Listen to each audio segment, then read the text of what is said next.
sekarang kita sedang aman, kita sedang tenang. Perang memang ada lagi di Gaza. Mudah-mudahan Allah menolong saudara kita di Palestin. Allah mansur ikhwanana al-mujahidina fi Palestin. Amin. Tapi kita di Malaysia, kita tenang, kita tak ada perang.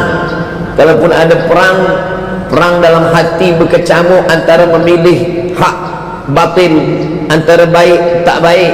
Tapi bagi orang yang sudah istiqamah beramal saleh, hatinya tenang. Wallazi anzala sakinata, Allah menurunkan ketenangan ke dalam hatinya.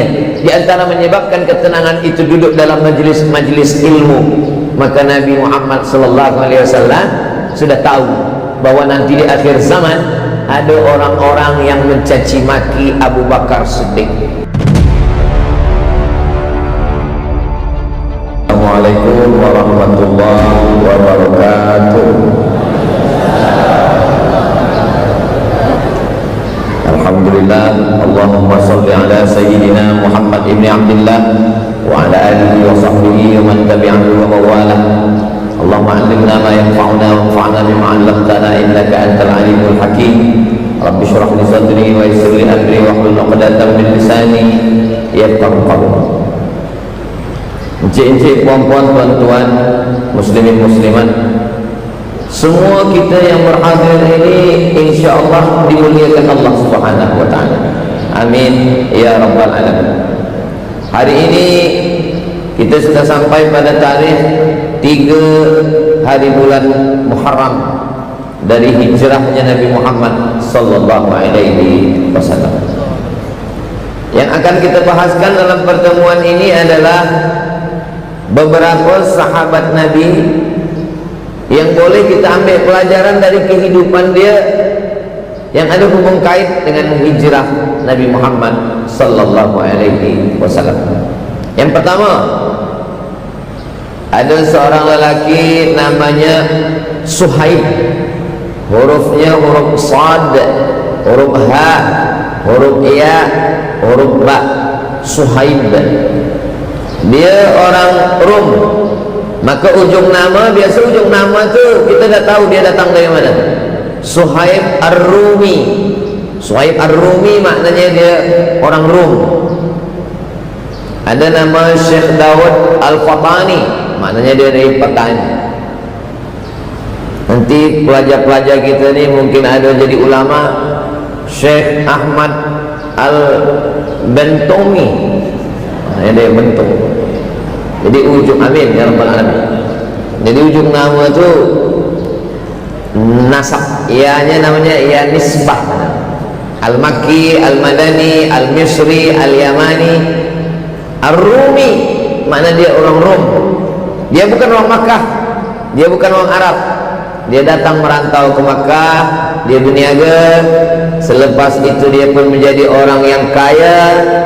Lalu kemudian dia bersyahadat, asyhadu an la ilaha illallah wa asyhadu anna Muhammadan Rasulullah sallallahu alaihi wasallam. Bila dia dengan Nabi Muhammad sallallahu alaihi wasallam hijrah, dia pun ikut. Dia datang ke rumah bapa mertua dia, ayah daripada isteri dia.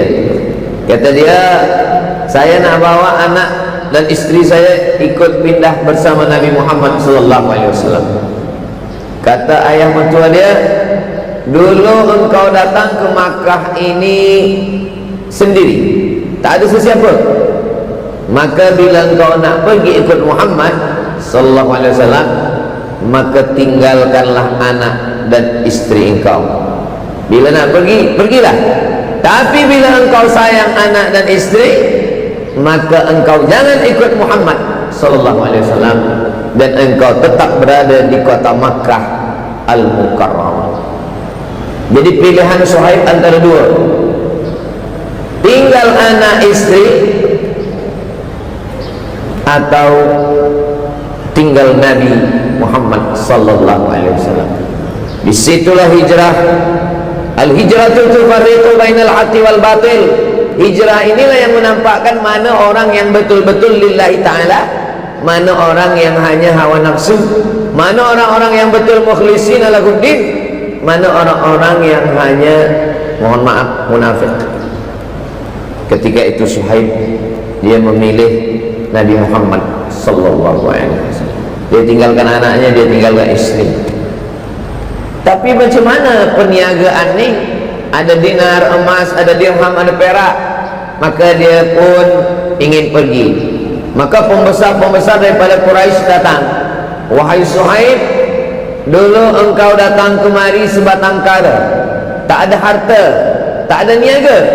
Sekarang engkau pilih dua. Bila engkau pergi, tinggalkan perniagaan. Tapi bila engkau nak ingin berniaga, tinggalkan Muhammad sallallahu alaihi wasallam. Sekarang yang nak ditinggalkan ni tiga. Yang pertama isteri, yang kedua anak, yang ketiga harta benda perniagaan. Yang nak diikut cuma satu, Sayyidina Muhammad sallallahu alaihi wasallam. Ternyata Suhaib dia tinggalkan harta, dia tinggalkan niaga, dia tinggalkan isteri, dia tinggalkan anak, dia ikut Nabi Muhammad sallallahu alaihi wasallam. Apa kata orang? Semua orang katakan khasira Suhaib, rugi dia. Rugi isteri, rugi anak, rugi perniagaan. Bila berita tu sampai ke Nabi Muhammad sallallahu alaihi wasallam, apa kata Nabi? 3 kali Nabi katakan, Rabiha Suhaib, Rabiha Suhaib, Rabiha Suhaib. Beruntung Suhaib, beruntung Suhaib, beruntung Suhaib. Jadi memang itulah kenapa tahun kita ini disebut dengan tahun hijrah, kerana dengan hijrah inilah banyak pelajaran yang boleh kita ambil. Memang hijrah sekarang tak ada lagi. Kita memanglah orang Bentong, memanglah tinggal di sini. Kita tidak pindah. Bukan bermakna bila lepas tazkirah dan nanti tuan balik ke rumah nak tinggalkan anak bini niaga, bukan itu maksudnya. Kita tidak hijrah lagi. Lagi hijrah ba'dal fathi, tak ada hijrah lagi selepas Nabi membebaskan kota Makkah Al-Mukarramah. Tapi berapa banyak orang yang ingin bertaubat, isteri belum mahu ikut, anak lagi nak meninggalkan riba, nak meninggalkan rasuah, nak meninggalkan zina, nak meninggalkan, banyak yang nak ditinggalkan. Pilihannya dua. Kalau tinggal ini tak ikut Nabi, kalau ikut Nabi tinggal ini. Maka disitulah nampak keimanan sedang dipertarungkan. Jadi kalau ada orang yang mengatakan zaman sekarang ni zaman susah Ustaz Abdul Samad, zaman sekarang ni zaman payah, kenapalah kita hidup tahun 1447 ni? Kenapa kita tak hidup zaman Nabi dulu? Kenapa kita tak hidup zaman Abu Bakar Siddiq? Kalau kita hidup zaman dulu tentu ikut Nabi. Belum tentu. Kalau ada orang datang ke saya mengatakan, saya ni jahat sebab hidup zaman sekarang Ustaz, kalau saya ikut zaman Nabi dulu mungkin saya ikut Nabi. Belum tentu. Kalau engkau ikut hidup zaman Nabi, mungkin ikut Abu Lahab, Abu Jahal. Allah memang takdirkan kita hidup sekarang. Allah jadikan kita hidup sekarang ini menurut ilmu Allah. Memang iman kita ini sesuainya hidup sekarang. Jadi kita syukuri saja, bersyukur dengan lisan alhamdulillahirabbil alamin, bersyukur dengan hati, kita rasa syukur la in syakartum la azidannakum, bersyukur dengan badan, kita banyak sembahyang sunat, bersyukur dengan fikiran, kita sedar bahawa semua yang dilakukan Allah ni ada hikmahnya untuk kita, bersyukur dengan harta benda, maka kita gunakan untuk menolong agama Allah. Masjid ni memang cantik, dari mula tadi di luar sampai daripada dalam. Masjid ni Masya Allah tabarakallah. Meskipun begitu, masjid ni tetap ada kekurangan. Mana kurangnya? Tak ada nampak pun kurangnya.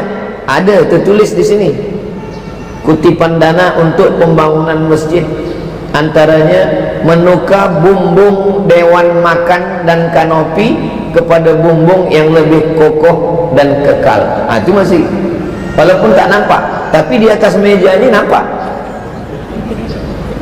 Itu amal dengan harta. Mudah-mudahan yang ada kelebihan harta, dia hijrah. Ini pun berat juga. Nanti bila nak ambil duit 100 ringgit, 1000 ringgit, 2000 ringgit, 1 juta ringgit, bila nak keluar 3, bini belum tentu setuju, isteri setuju, Anak belum tentu bersetuju. Kata anak, saya ada perlu sekolah, saya nak pergi college, saya nak pergi university. Kata isteri, saya nak shopping, saya nak belanja. Kenapa pula ini duit dipakai untuk dewan makan dan kanopi masjid? Harta niaga. Kata harta niaga, kalau duit ni diambil RM1,000, nanti bisnes kita ni boleh berkurang. Jadi bukan sangka tiga ni hanya datang pada Suhaib, pada kita sekarang pun dia datang juga. Jadi siapa yang lepas daripada yang tiga ni, lepas daripada takut isteri, lepas daripada takut anak, lepas daripada takut rugi bisnes, barulah dia boleh ikut hijrah Suhaib Ar-Rumi. Tapi kalau masih lagi takut kepada isteri, takut kepada anak, takut kepada bisnes jatuh menyebabkan menolong agama Allah, kita kalah dengan Suhaib Ar-Rumi. Bukan makna takut dengan isteri ini, maknanya takut berbuat baik, takut bersedekah. Saya pernah juga ditanya orang, Ustaz Somad, macam mana kalau ada lelaki takut dengan isteri? Kata saya, kalau ada lelaki takut dengan isteri, dia mati, nanti dia di akhirat tidak kena azab kubur. Kenapa macam itu? Sebab bila dia nak diazab, kata malaikat satu lagi, jangan diazab, dia ni dah azab betul di dunia, cuma dia tak kena azab lagi. Makhluk macam ini tak ada di bentong. Ini yang saya cakapkan ini di planet Mars. Ini yang di bentong ni semuanya baik-baik semua, insyaAllah. Kalaupun ada, udah hijrah, dibagi Allah kebaikan dunia akhirat, insyaAllah. Yang pertama, Suhaib Ar-Rumi. Selepas itu siapa lagi? Selepas itu yang kedua adalah Abdullah bin Abi Quhafah. Nama dia Abdul Ka'bah. Siapa nama awak? Abdul Ka'bah. Mana boleh? Tak boleh menghambakan diri pada Ka'bah. Ka'bah bukan Tuhan. Tak boleh Abdul Ka'bah. Abdul Safa, Abdul Marwah, tak boleh. Hanya boleh Abdullah, Abdul Rahman, Abdul Rahim, Abdul Salam, Abdul Somad. Itu boleh. Abdul Ka'bah diubah Nabi namanya menjadi Abdullah. Nama ayah dia Abu Quhafah, maka dia adalah Abdullah bin Abi Quhafah. Penuntut-penuntut student kita yang menulis, yang pertama Suhaib Ar-Rumi, yang kedua Abdullah bin Abi Quhafah. Abdullah bin Abi Quhafah ini manakala hijrah, dia membawa emas sebesar batu. Jadi kalau emas itu sebesar cincin saya nih, lelaki tak boleh pakai cincin emas. Kalau emas sebesar cincin masuk ke dalam kain, mana nampak? Kecil, tak nampak. Tapi kalau emasnya sebesar batu, pastilah dia nampak batu. Abdullah bin Abi Quhafah ini manakala hijrah, dia membawa emas sebesar batu. Ayah dia tak Islam, namanya Abu Quhafah. Abu Quhafah ini dia ada sak dalam hati dia. Ini nampaknya emas anak saya ini dah dibawa ini pergi hijrah. Maka dia pun bertanya kepada cucu dia. Nama cucu dia Asma. Asma, ya, mana emas ayah engkau Abdul Ka'bah? Mana emas dia? Emas dia ada, Datuk, ada emas dia. Mana emasnya? Saya nak tengok. Tapi Abu Quhafah ni maaf, buta, dia tak boleh tengok. Dia bercakap, mana emas tu, saya nak tengok. Lalu kemudian Asma mengambil batu, dia masukkan ke dalam kain. Cubalah atuk rasa emas. Dia rasa, oh masih ada lagi. Emas tu dah tak ada. Emas itu sudah dibawa hijrah bersama Nabi Muhammad sallallahu alaihi wasallam. Oh, jadi kalau macam tu dusta lah. Emas ni kan dah dibawa pergi hijrah. Kenapa boleh memasukkan batu ke dalam lalu kita katakan ini ada emas? Ini sedang perang. Perang ini kita boleh bersiasat, berhilah namanya. Kita boleh berilah dalam 3 perkara. Pertama, mendamaikan orang yang berkelahi. Kedua, dalam masalah rumah tangga. Ketiga, dalam masalah perang. Itu boleh mendamaikan orang yang berkelahi. Ni berkelahi dengan ini, lalu kemudian kita berjalan ke rumah si B. Si A ni tahu, lepas tu dia datang, tadi saya tengok awak pergi ke rumah dia. Ya betul, memang betul.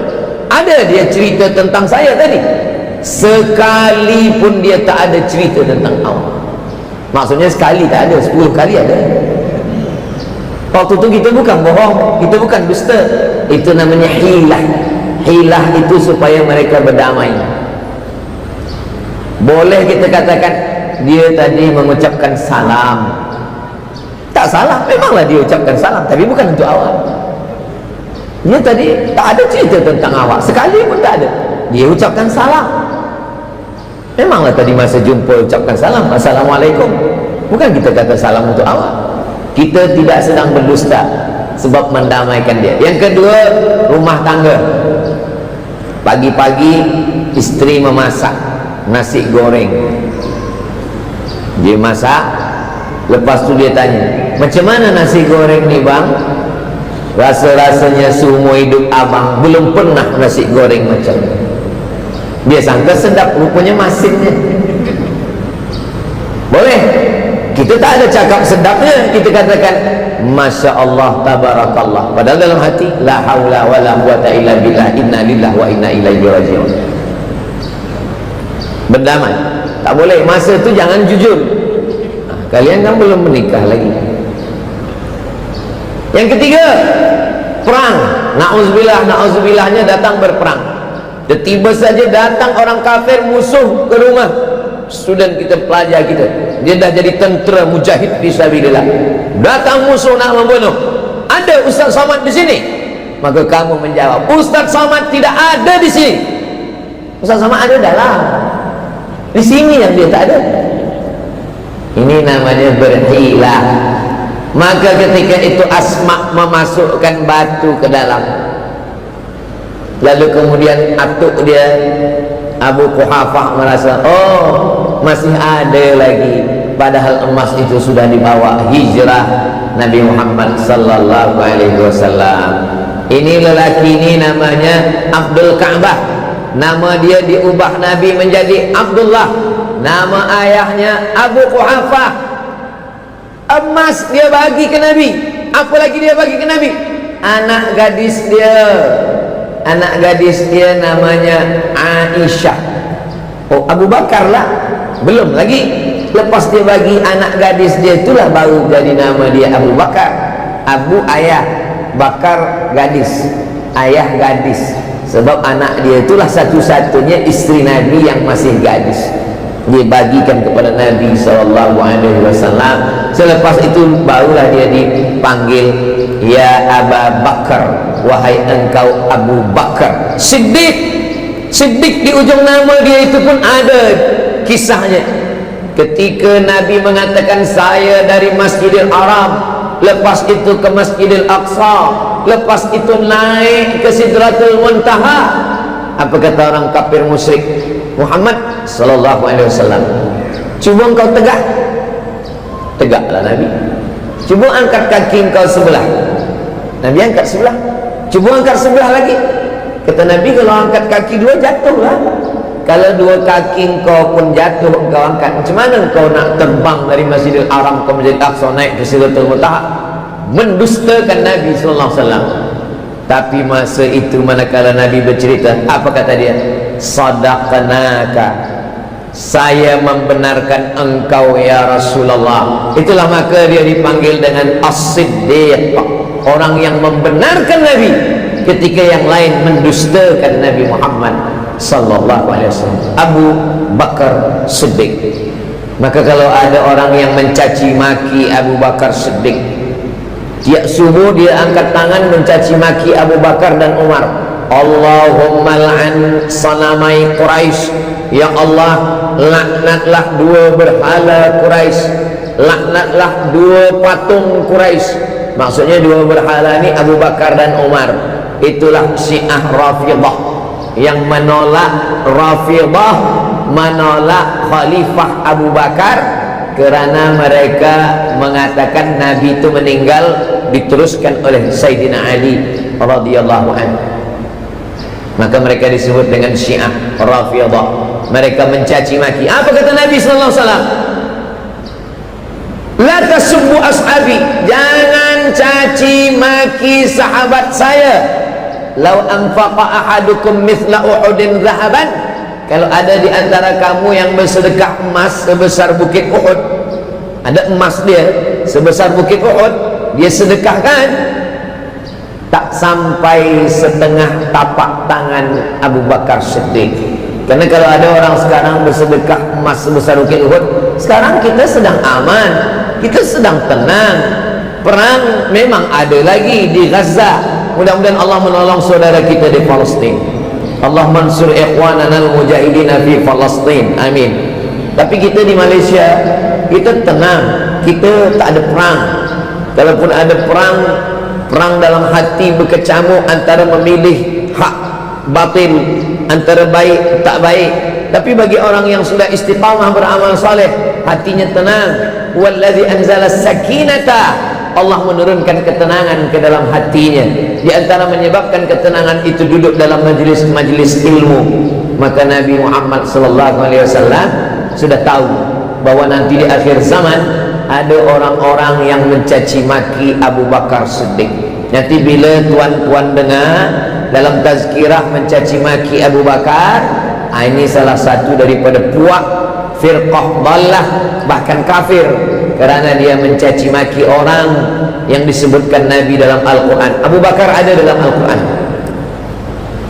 Ilhuma fil ghari, ketika mereka berdua di dalam gua. Idh yaqulu li sahibihi, ketika dia berkata kepada sahabatnya, la tahzan, jangan sedih, jangan takut, jangan susah hati. Innallaha ma'ana, Allah bersama dengan kita. Berapa lama Abu Bakar mengaji dengan Nabi? 13 tahun. Umur Abu Bakar dengan Nabi bezanya 2 tahun. Bila Nabi dapat wahyu umur 40, maknanya Abu Bakar masuk Islam umur 38. Bila Nabi dapat wahyu 40, berdakwah 13, 53 Nabi pindah hijrah, maknanya Abu Bakar umurnya 51. Siapa di antara puan-tuan ni yang berumur 51 tahun? Itulah Abu Bakar Siddiq yang hijrah. Orang kalau dah umur 51 tahun, dia tak nak pindah. Jangankan nak pindah kampung, pindah tempat duduk pun tak mau. Orang kalau dah umur 51 tahun, tengoklah bila hari Jumat, yang lain sop masih kosong. Kepada semua jamaah, kita masih ada sop untuk kosong. Orang kalau dah umur 51 tahun, kata dia, kamu sajalah pindah, saya duduk sini. Orang dia berada pada comfortable zone, zona nyaman, aman, tak nak pindah. Abu Bakar Siddiq pindah, meninggalkan ayah yang sudah tua, buta. Oh, kalau begitu derhaka lah dia. Dia tidak derhaka, dia tak lawan ayah dia. Abu Bakar Siddiq tak ada lawan ayah dia. Emas dia habis, anak dia dia bagi, ayah dia tinggal, niaga dia tinggal, mengawani Nabi pula 3 malam di atas Jabal Zur. Malam Jumat, malam Sabtu, malam Ahad, 3 malam. Malam Isnin baru bertolak Abu Bakar Siddiq radhiyallahu an. Itu yang kedua. Yang pertama tadi Suhaib Ar-Rumi, yang kedua Abdul Ka'bah berubah menjadi Abdullah, berubah menjadi Abu Bakar Siddiq. Sampai berapa Ustaz? Sampaikan ini sampai berapa? Ya, sampai letih lah. Yang ketiga adalah seorang yang umur dia beza dengan Nabi 30 tahun. Waktu Nabi umur 30 tahun, dia lahir dia. Bila Nabi umur 40 dapat wahyu, Iqra bismi rabbikal ladzi khalaq, khalaqal insana min 'alaqin, iqra wa rabbukal akramul ladzi 'allama bil qalam, 'allamal insana ma lam ya'lam.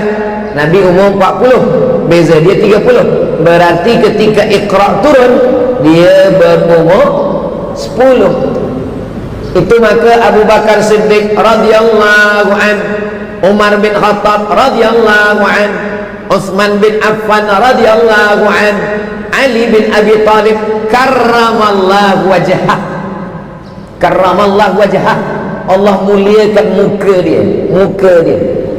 Jadi kalau muka dia mulia, badan dia tak mulia? Badan dia mulia juga. Bukan makna muka dia saja yang mulia, muka dia mulia kerana muka dia tidak pernah bersujud kepada berhala Lata, Uzza, Manat, Hubal, Jibti, Tawud, Naham. Ayah dia dengan ayah Nabi adik beradik. Nama ayah dia Abu Talib, nama ayah Nabi Abdullah. Muhammad bin Abdullah bin Abdul Muttalib, Ali bin Abi Talib bin Abdul Muttalib. Atuk dia satu, ayah adik beradik, saudara sewali, sepupu kata orang, sewali kata saya.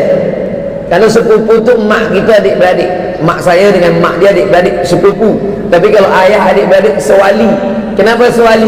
Sebab kalau meninggal semua wali, ayah mati, atuk mati, abang mati, adik mati, maka saudara ni boleh mewalikan nikah. Itu maka disebut dengan saudara sewali.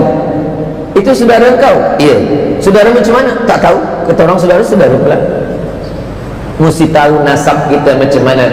Itulah dia yang ketiga, Sayyidina Ali. Sayyidina Ali ni macam mana pula dalam hijrah? Kalau orang tengok sejarah, Sayyidina Ali inilah paling ringan. Suhaib tinggal anak, tinggal isteri, tinggal niaga banyak. Abu Bakar emas macam batu, ayah tua buta tinggal. Tapi Ali bin Abi Thalib, jika Nabi waktu hijrah umur 53, beza antara Nabi dengan Ali 30 tahun, maka maknanya Ali masa itu umur 23 tahun. Sayyidina Ali umur 23 tahun. Isteri dia belum nikah. Anak tak ada. Niaga dia bukan orang kaya. Jadi apalah yang dia bagikan untuk Nabi?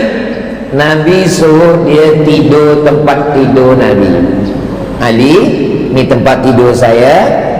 Saya tadi mula bagi tazkirah pukul 3, sekarang dah pukul 3.30. Suara saya jelas tak jelas? Jelas, alhamdulillah. Tapi saya di sini tak jelas kan? Macam mengaum-ngaum. Bahasa saya tuan-puan boleh faham? Alhamdulillah. Bila ada orang bagi tazkirah, kita boleh faham, itu maknanya dia sampaikan dari hati. Yang dari hati sampai ke hati. Kalau dari mulut sampai ke mulut juga, namanya multi level marketing. Kalau ada orang bagi nasihat sampai ke hati kita, itu maknanya yang menyampaikan itu dan yang menerima sama-sama perut dia tak terlampau penuh. Kalau perut terlampau penuh, bila kita dengar tazkirah, lepas tu kita tanya kawan, macam mana engkau dengar? Entah, aku tak faham. Macam mana? Entah. Kenapa engkau tak keluar? Susah parking kereta. Berarti yang menyampaikan itu terlampau kenyang, dan yang mendengar pun terlampau kenyang. Itu maka makan tak boleh banyak. Ustaz tak banyak makan, saya sikit-sikit makan. Menyampaikan tazkirah lillahi ta'ala. Saya datang nak pergi ke Bentong, bismillahi tawakkaltu ala Allah, la haula wa la quwata illa billah. Apa yang nak saya sampaikan nanti saya tengok apalah nanti dibagi tajuknya. Saya tengok di belakang tak ada tajuk. Tak ada tajuk maknanya saya ceritalah apa yang ada terlintas di fikiran saya. Yang pertama adalah Suhaib Ar-Rumi, yang kedua adalah Abu Bakar Siddiq, yang ketiga adalah Sayyidina Ali. Macam mana Sayyidina Ali? Sayyidina Ali paling ringan, umur 23 tahun, tidur di tempat tidur Nabi. Oh, ringan betul, tidur di tempat tidur Nabi, betul. Tapi malam tu malam Jumat, masuk lelaki Quraisy, pemuda-pemuda belia membawa pedang. Kalaulah mereka tak menyingkap membuka selimut kain penutup itu, hancur macam kebab. Tapi Allah masih lindungi Sayyidina Ali. Mereka buka, lalu kemudian mereka tanya Ali. Nampak? Sayyidina Ali meninggal ditikam. Satu orang yang menikam. Siapa yang menikam? Abdurrahman ibnu Muljam. 14 orang lelaki dari kabilah-kabilah Quraisy, semuanya membawakan pedang. Tak mati kata Allah, tak mati. Tapi kalau satu orang membawa pisau kecil, mati. Sayyidina Ali pernah malam hijrah ingin dibunuh 14 lelaki yang dikirim. Lelaki yang paling tegap badannya, yang paling tajam pedangnya, yang paling kuat cincangnya. Tak mati kata Allah, tak mati. Tapi Abdurrahman bin Muljam, lelaki yang biasa saja, dia tikam Sayyidina Ali, meninggal. Apa sebenarnya hikmah di balik ini? Tak sanggupkah Allah melindungi Nabi Muhammad sallallahu alaihi wasallam? Sanggup. Tapi kenapa meninggal juga? Allah ingin memberikan kedudukan yang tinggi kepada Sayyidina Ali. Apa dia? Syuhada. 4. Ihdinas siratal mustaqim, siratal ladzina an'amta 'alaihim. Siapa itu? Minan nabiyyin, nabi-nabi, was-siddiqin, orang yang benar, syuhada. Ali bin Abi Thalib masuk dalam golongan syuhada. Yang keempat baru salihin, nabi-nabi. Kita tak nabi, jangan mengaku nabi. Kalau kita mengaku nabi, nabi ke-26. Siapa nabi yang terakhir, last sekali nabi? Muhammad sallallahu alaihi wasallam. Oh, bukan. Nabi yang last terakhir sekali bukan Muhammad. Ada lagi terakhir sekali. Siapa dia? Ni ada namanya. Ya'ti min ba'dismuhu Ahmad. Inilah saya ni, Ahmad. Nanti bila ada orang mengaku nabi, kenapa dia mengaku nabi? Rupanya nama dia. Oh, kalau begitu nanti Nasrullah pun mengaku nabi juga. Saya nabi yang ke-27 kata dia. Siapa? Ni ada dalam Quran. Iza ja'a Nasrullah. Nasrullah ke-27. Ada yang ke-28. Siapa dia? Ni juzuk 30, last sekali. Siapa dia? Qul huwallahu ahad, Allahu somad. Ini dia ke-28. Ini semua yang mengaku nabi ni halal darahnya. Siapa saja yang mengaku nabi, halal darahnya, pancung kepalanya. Macam mana pula orang mengaku nabi boleh dibunuh? La yahillu damu mri'in muslim illa bi ihda thalath. Darah manusia tak boleh ditumpahkan. Tidak boleh menumpahkan darah kecuali dia melakukan 3. Yang pertama, an-nafsu bin nafsi, pembunuh. Orang yang membunuh, tumpahkan darah. Yang kedua, al-thayyibuz zani, sudah beristri, berzina, masukkan badan dia sekerat dalam tanah, lempar batu sampai mati, namanya rajam. Yang ketiga, at-tariku lidinihi al-mufariqu lil jamaah, orang yang murtad, halal darahnya. Orang yang mengatakan ada nabi selepas Nabi Muhammad SAW, maka dia murtad. Na'udzubillah, na'udzubillah, na'udzubillah. Mudah-mudahan anak cucu kita Islam sampai hari kiamat insyaAllah. Ulama dulu kalau sebut kata murtad, na'udzubillah wal'iyadzubillah, takut betul mereka mati dalam keadaan kafir. Kenapa? Karena batal syahadat dia. Syahadat kita, asyhadu an la ilaha illallah wa asyhadu anna Muhammadan Rasulullah. Habis, tak ada syahadat yang ketiga lagi. Itulah dia Sayyidina Ali karramallahu wajhah. Yang keempat, siapa dia yang keempat? Ustaz Abdul Somad dari tadi lelaki saja. Suhaib lelaki, Abu Bakar lelaki, Ali lelaki. Tak adakah perempuan? Ada. Siapa nama dia? dia sedang hamil, maaf, sedang mengandung anak di dalam. Nama suami dia Zubair ibnul Awwam. Lalu kemudian dia membawa makanan ke atas Jabal Sur, tempat Nabi menerima wahyu. Jabal Nur, tempat Nabi bersembunyi di atas 3 malam, Jabal Sur.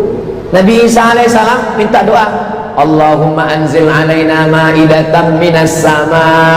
Ya Allah, turunkanlah makanan dari langit. Turun makanan. Kenapa Nabi Muhammad SAW tak turun makanan? Allah maha kuasa nak menurunkan makanan. Innama amruhu idza arada syai'an ayyakula lahu kun fayakun. Kenapa Allah tak turunkan makanan?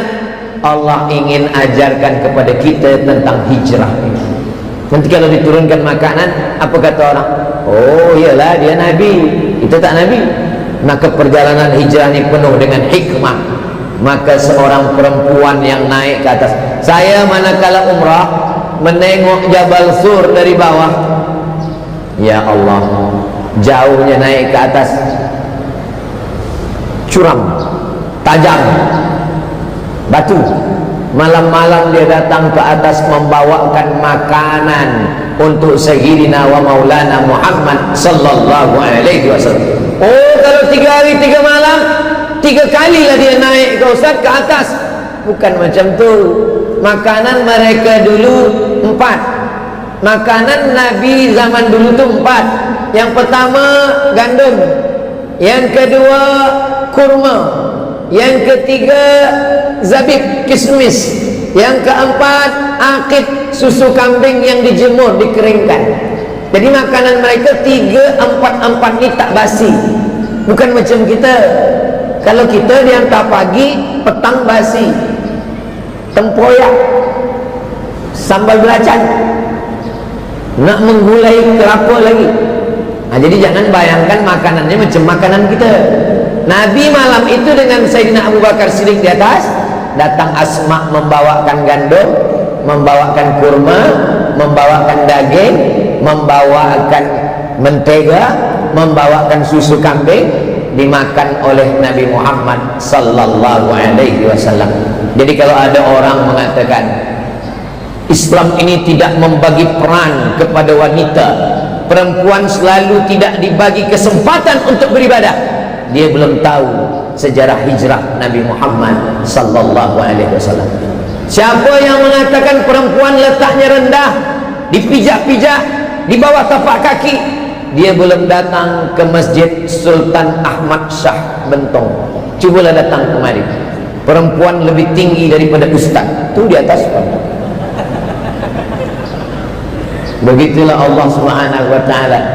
Semua yang mulia-mulia itu semuanya dilahirkan penghafaz Quran, alim ulama, ahli fiqh, raja-raja, orang kaya, semuanya dilahirkan perempuan. Jadi siapa yang melemahkan perempuan, menganiaya perempuan, menjatuhkan perempuan, dia sedang menghinakan ibunya sendiri. Kita doakan anak-anak kita, pelajar-pelajar, penuntut-penuntut kita ni yang memuliakan perempuan, insyaAllah. Memuliakan perempuan tu maknanya, kalau kita ada adik perempuan, dimuliakan dia. Kalau ada anak gadis perempuan, nikahi dia. Jangan sampai nanti bila ditanya, kenapa awak ni tak nikah-nikah? Saya nak memuliakan perempuan. Fankihu ma taba lakum minan nisa, nikahilah perempuan yang baik-baik. Masna wa sulasa wa ruba', fa in khiftum alla ta'dilu, kalau kamu takut, khawatir tidak boleh berlaku adil, fawahidah, maka satu saja, memuliakan perempuan. Suhaib Ar-Rumi sudah, Abu Bakar Siddiq sudah, Sayyidina Ali karramallahu wajhah sudah, Asma, nama perempuan yang membawa makanan dalam keadaan hamil, saudara Sayyidatuna Aisyah, namanya Asma binti Abi Bakar. 5. Kerja dia hanya di bawah saja, dia tak naik ke atas, dia di bawah saja. 3 hari, hari Jumat, hari Sabtu, hari Ahad. Selama 3 hari dia di bawah membawa kambing. 3 hari di bawah membawa kambing. Itu beg yang warna biru adalah kutipan untuk kanopi bumbung yang belum kokoh. Siapa yang mengisi, maknanya dia sudah hijrah. Yang belum, berarti masih takut lagi kepada istri, anak Abu Jahal dan Abu Lahab.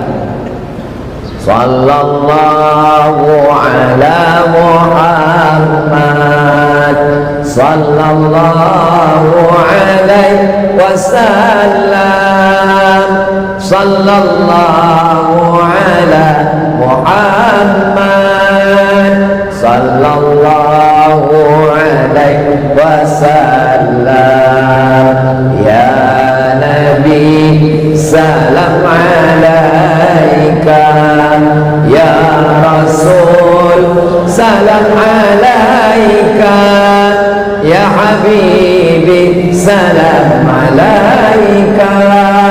Salawatullah alaika. Allahumma salli ala Sayyidina Muhammad. Saya tengok beg biru ni, dia mulutnya besar.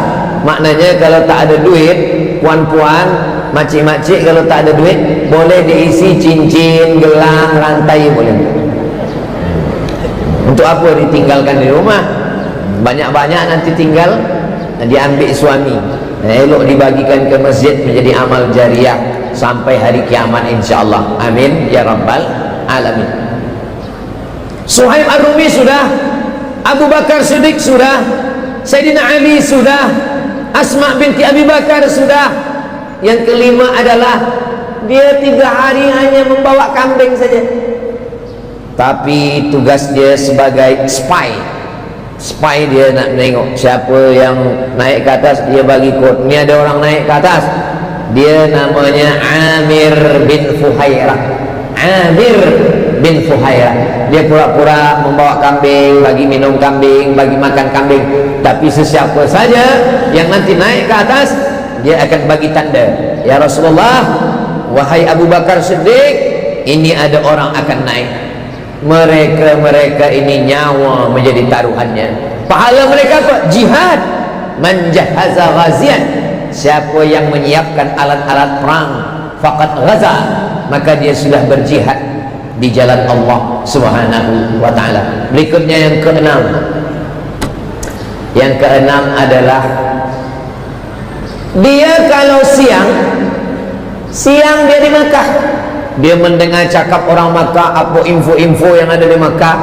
Tapi bila malam lepas maghrib, dia naik ke atas, dia bercerita ke Nabi, ya Rasulullah, tadi di Makkah mereka sedang bermusyawarat ingin mencari Muhammad SAW. Mereka akan mengepung di sini, mereka akan datang kemari, mereka akan berkumpul. Siang dia datang mendengar, malam dia naik ke atas, naik turun, naik turun, 3 malam. Dia adalah Abdullah bin Abi Bakar, anak Abu Bakar Siddiq. Jadi memang hijrahnya yang paling banyak ni Abu Bakar. Anak lelaki dia Abdullah, anak perempuan dia Asma. Emas dia macam batu. Ayah dia tinggal, buta, tua, sakit. Memang Abu Bakar, Masya Allah, patutlah sahabat Nabi berkumpul dan melantik dia sebagai Al-Khalifatul Awwal Sayyiduna Abu Bakrin As-Siddiq radhiyallahu anhu.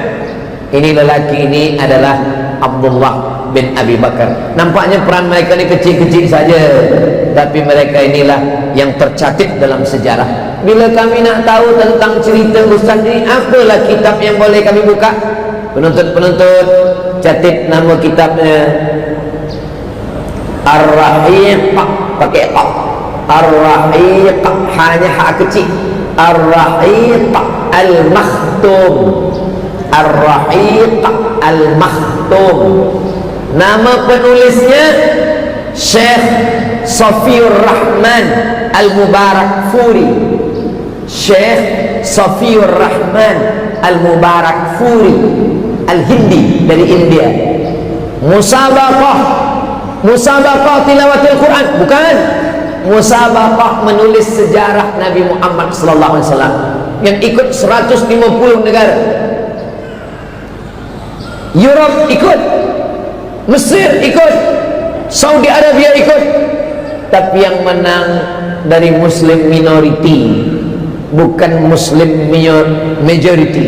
Yang menang adalah Muslim kecil saja, sikit saja Muslim, tapi mereka lah yang menang.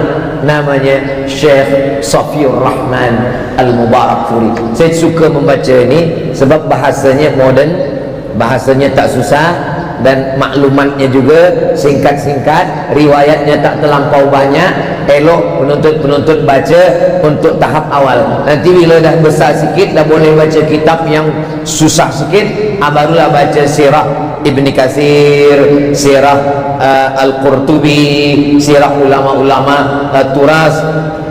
Kitab sirah yang paling tua adalah sirah Ibnu Ishaq. Yang paling tua sejarah Nabi ini sirah Ibni Ishaq. Lalu setelah Ibnu Ishaq namanya sirah Ibni Hisham. Kalau disebut sirah itu khas sejarah Nabi Muhammad sallallahu alaihi wasallam.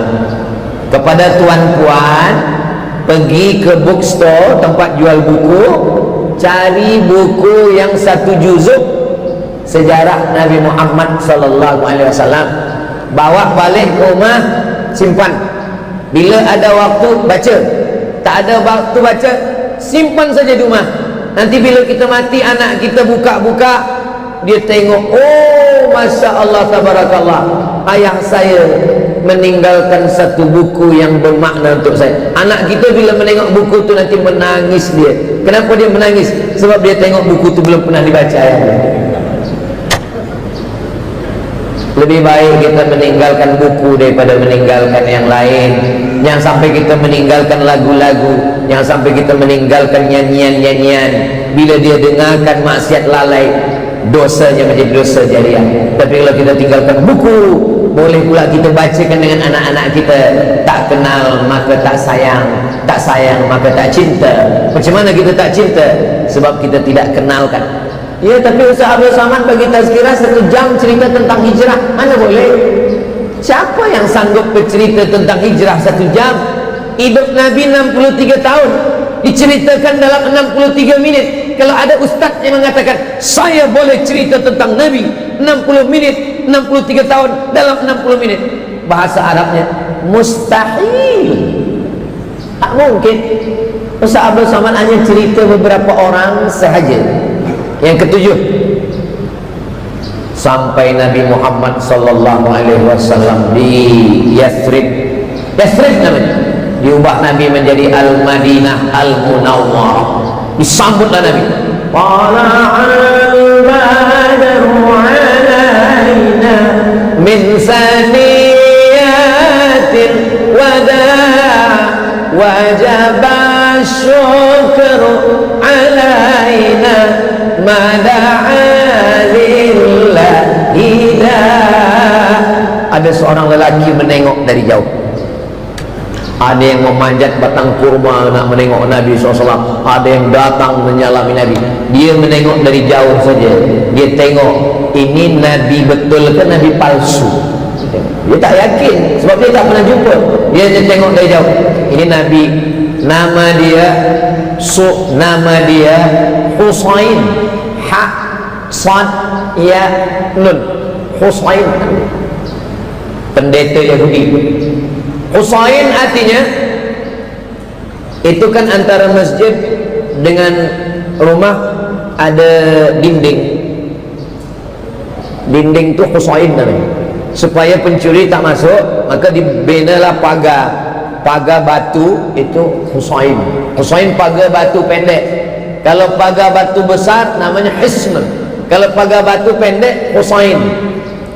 Cuba kalau ada orang namanya Husain, yang mulia pagar batu pendek, diubah Nabi nama dia Husain menjadi Abdullah. Nabi selalu mengubah nama orang Abdullah. Siapa nama awak? Husain. Nama awak saya ganti Abdullah. Nama ayah dia Salam, maka dipanggil dia dengan nama Abdullah bin Salam. Bila dia tengok Nabi dari jauh, dia pandang muka Nabi, Dia pun datang kepada Nabi bertanya. Selepas itu dia pun bersyahadat, asyhadu an la ilaha illallah wa asyhadu anna Muhammadar Rasulullah sallallahu alaihi wasallam. Apa pesan Nabi kepada dia? Afsus salam, sebarkan salam. Assalamualaikum warahmatullahi wabarakatuh. At'imut ta'am, bagi makan. Kalau ada orang susah, orang miskin, fakir, bagi makan. Apa lagi? Wa tusalli bil laili wan nasu niyam. Tengah malam kalau ada orang tidur, sembahyang tahajud. Apa lagi? Tadkhulul jannata bisalam. Engkau akan masuk surga dengan selamat. Dia masuk Islam. Pendeta Yahudi, dia tengok ada tanda-tanda, inilah yang saya tunggu selama ini. Itulah turun ayat, apa kata Allah? Alladzina atainahumul kitaba, orang-orang yang kami datangkan Taurat dan Injil. Yahudi, ya'rifunahu, kenal dengan Nabi Muhammad sallallahu alaihi wasallam, kama ya'rifuna abna'ahum, mereka mengenal Nabi macam mereka kenal anak mereka sendiri. Bila dia tengok Nabi, inilah dia pun bersyahadat. Datanglah orang Yahudi. Orang Yahudi datang menghadap Nabi Muhammad sallallahu alaihi wasallam. Nabi bertanya, "Kamu kenal Husain?" Kata Nabi. "Oh ya, Husain pendeta kami, ayahnya pendeta kami, atuknya pendeta kami. Dia orang baik, ayahnya orang baik." Kata Nabi, "Husain sekarang ada di dalam. Dia dah bersyahadat dan dia dah masuk Islam." Kamu kenal dengan Husain? Apa kata Yahudi? Husain orang paling jahat, ayah dia jahat, atuk dia pun jahat. Orang Yahudi cepat berbalik. Kalau ikut dia, orang paling baik, ayah dia baik, atuk dia baik. Tapi kalau dia tak suka, orang paling jahat, ayah dia jahat, atuk dia jahat. Jadi kalau ada kawan kita, jiran kita, dia sedang baik dengan kita, baik betul, tapi bila dia marah dengan kita, engkau jahat, ayah engkau jahat, atuk engkau jahat. Itu Yahudi. Tapi itu tak ada di bentung, itu adanya di luar angkasa. Yang di bentung ni semuanya baik-baik semua, insyaAllah. Amin ya rabbal alamin. Datanglah orang Islam menjumpai Abdullah bin Salam, Husain tadi. Wahai Abdullah bin Salam, ya, ini ada ayat, alladzina atainahumul kitaba ya'rifunahu kama ya'rifuna abna'ahum. Orang yang kami datangkan Taurat dan Injil mengenal Muhammad seperti mereka mengenal anak mereka sendiri. Engkau kan pendeta Yahudi, betul? Engkau kenal dengan Muhammad? Saya kenal. Saya lebih kenal Muhammad sallallahu alaihi wasallam daripada anak saya sendiri, dan saya lebih yakin dia Nabi daripada anak saya sendiri. Macam mana macam tu? Saya yakin dia Nabi sebab yang saya baca dalam kitab saya tu macam itu betul yang ada pada diri dia. Tapi anak saya tak tahu. Mungkin masa saya pergi, dia buat maksiat dengan orang lain. Begitulah keyakinan kalau orang benar. Kalau memang betul begitu, kenapa mereka tak masuk Islam? Mereka takut hilang kuasa, hilang duit, hilang jawatan, hilang dunia. Maka mereka disebut yastaruna bi ayatillah. Mereka menjual ayat-ayat Allah samanan qalila, dengan dunia yang murah, yang tak ada apa-apanya. Itulah dia Abdullah bin Salam. Berikutnya yang ke-8. Yang ke-8 adalah seorang yang datang ke Makkah, ke Madinah. Di Makkah dia orang kaya, jutawan. Bila dia sampai ke Madinah, dia sendiri. Namanya Abdurrahman bin Auf. Abdurrahman bin Auf sendiri. Nabi manggil Abdurrahman, Abdurrahman sini kejap. Ya. Disaudarakan Nabi dia dengan sahabat yang ada di Madinah, namanya Sa'ad bin Rabi'. Namanya Sa'ad bin Rabi'. Sa'ad sini, Abdurrahman sini. Nabi biasa mempersaudarakan. Kalau ini businessman, dipersaudarakan. Abdurrahman, ini Sa'ad, engkau bersaudara sekarang, ya? Ya. Apa kata Sa'ad bin Rabi'? wahai Abdurrahman, rumah saya banyak, pilih mana yang engkau mau, ambil. Kuda, unta, lembu saya banyak, mana yang engkau mau, ambil. Mohon maaf, bini saya banyak. Masa itu belum lagi ada turun ayat mesti 4. Mereka poligami unlimited. Belum turun lagi ayat masna wa thulatha wa ruba'. Masa itu bini mereka 10, 20 banyak. Wahai Abdurrahman, mohon maaf, bini saya banyak, bila engkau mau, pilih mana yang kau suka, saya ceraikan, habis iddahnya, ambil. Apa kata Abdurrahman bin Auf? Barakallahu laka fi malika wa barakallahu laka fi ahlika. Semoga Allah memberikan berkah pada istrimu, semoga Allah berikan berkah pada hartamu. Dullani ala suqikum, tunjukkan saya mana pasar tempat berniaga, mana tempat berniaga. Cuba kalau orang sekarang macam itu, belum dibagi dah dia ditunjuk, saya ini aja lah. Lalu kemudian suatu ketika Nabi menengok Abdurrahman bin Auf ni, tangan dia kuning-kuning.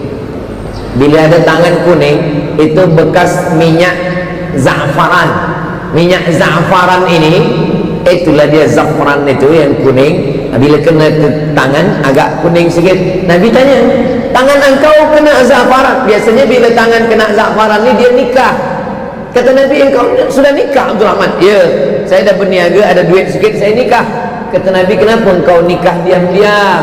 A'linu hadzal nikah, iklankanlah nikah ni, istiharkanlah ramai-ramai.